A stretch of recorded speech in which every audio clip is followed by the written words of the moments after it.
So, Tua Tagovailoa, I guess, raised an eyebrow or two, unless it's not worthy of it, by saying something at his press conference podium after falling to 0-2, losing to the Patriots.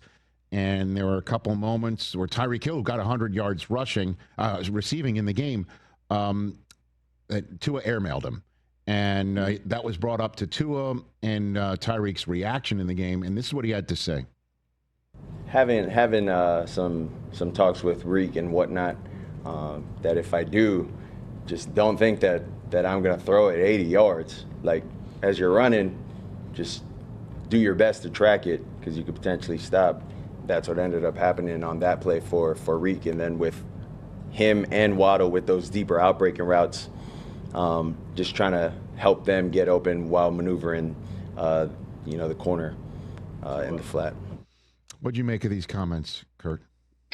Well, the one is obviously off of the long ball that he threw that was kind of more of a punt that he threw it late and Tyreek had to, come back and try to make a play on it. Of course, yeah. Try to stop and make a play on it if I underthrow you. But, that's one that if Tua's going to make that throw, you got to get it out there and give him a better chance. And the other comment that he was talking about is, doing some things to maneuver the corner to get the corner routes open and stuff. I just think sometimes Tua does too much of that. Instead of just allowing the defense to dictate where to throw it, he's trying to turn his body and manipulate the defense. And again, there's nothing wrong with that.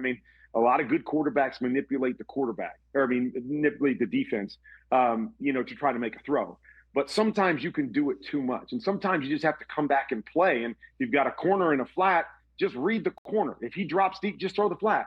If he comes up, throw the corner. But don't try to get him to throw the, to jump the flat every time. And so you can throw the corner. And then if it's not open, then your footwork is all off. And so I think there's a lot of issues. I did a breakdown on my YouTube page, like 50 minutes long on this past game. And I think there's a lot of issues going on. I think there's scheme.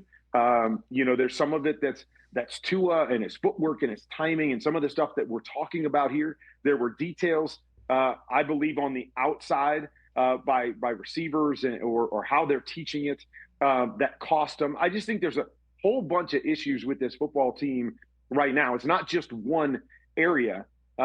But I've said for a long time that I think it can be a hard offense. What Tua does plays perfectly into what Mike McDaniels wants to do offensively. But when, that doesn't work, when their number one guy isn't schemed open, there's some hard things sometimes in this offense for the quarterback to work through. And so I just think there's a lot of things that they have to get better at. I think what we know is, Tua's got to play on time and in the pocket. And, that's not, it doesn't mean he can't play in this league. It doesn't mean he can't be a great quarterback. It just means the scheme and the guys around him have to help him more than maybe they have to help a Josh Allen or a Lamar Jackson or a Patrick Mahomes who can overcome some of that stuff. I said it in my breakdown. I was very much like Tua. I wasn't going to be able to create and make plays happen out of nowhere. I needed a scheme and players around me to do what they were supposed to do so I could see it, make decisions, and get the ball out of my hands. And so you just have to have schemes that fit who your quarterback is. We've seen Tua play at an extremely high level, but I just think there's a lot of issues within this scheme and with what Tua is doing right now that's being accentuated because they're stacking on top of each other. Yeah, and then a Thursday night trip to Buffalo might not be what the doctor ordered at all. Hey, you made it all the way to the end. Thanks for that. Check us out every single day streaming live on Disney Plus and the ESPN app 12 to 3 Eastern.